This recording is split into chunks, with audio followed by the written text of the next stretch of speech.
In the last video, we started off by giving you a quick look at the top section of the interface. Now we will take some time to look over the generator section. This is perhaps the most important section of Morphine's interface, as it controls the sounds themselves. I'm going to start with a fresh palette. I can do this by left clicking on the program section and choosing to reset. If I play anything now while it is in this state, all I will get is silence. This is because there are no harmonics set up. So I'll set up my first harmonic. If I set it up so that the first bar is set to the maximum value, with the rest of the levels set to 0, this creates a single sine wave at a frequency that is known as the fundamental. This would be similar to just using a subtractive synth and selecting the sine wave waveform. It will produce the same results. A typical example of a use for a single sine wave sound would be for a sub-bass sound. To create more complex sounds than this, you can then add further harmonics based on this fundamental. And as I mentioned in the introduction video, all of these harmonics as a group are known as the breakpoint in Morphine. By default, any edits that you make to the amplitude are only applied to an individual harmonic. However, it is possible to select groups of harmonics using this tool control. You can choose to select and alter the odd or even harmonics, or also choose to affect only every third, fourth or fifth harmonic.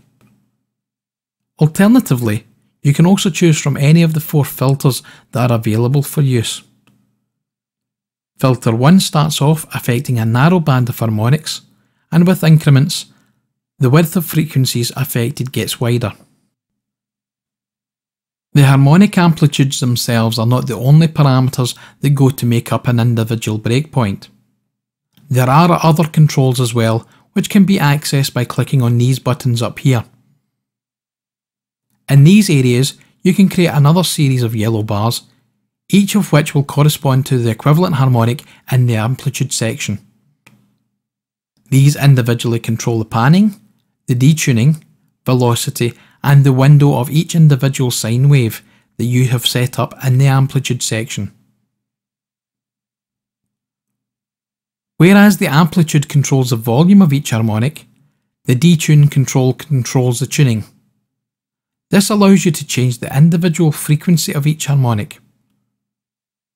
The controls themselves allow you to detune the harmonic from the previous harmonic up to the next harmonic. This is useful when you're attempting to recreate specific sounds, especially those of real instruments. Panning allows you to move the sine waves around in the stereo field. This allows a far greater degree of control than a simple pan control, since each individual harmonic can be placed in its own position within the stereo field. Both the detune and panning controls can be limited in range by using both of these controls here in the control range section. If you have this set at maximum, then the settings will work exactly as they are set in the window here. As you lower the control though, then the ranges of detuning and panning are lowered accordingly, until the 0 point, at which time the settings in this window here will have no effect on the original sound. The window parameter allows you to apply a global volume control for your harmonics across all breakpoints in a spectrum.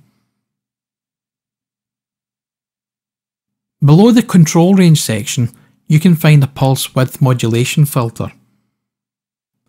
This control would normally add or subtract a second voice to the sound. In Morphine, because of the way in which it produces the sound, the use of a second voice is not necessary. This can be used to create unison, phasing or chorus type effects. The rate control is used to adjust the modulation speed, and the phase control adjusts the phase of the modulation cycle.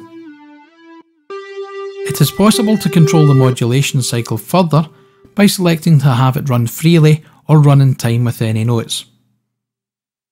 With free mode on, the modulation runs continuously and independently of any notes played. With free mode off, a new modulation cycle starts with each key press. The latter provides a more consistent sound with each key press.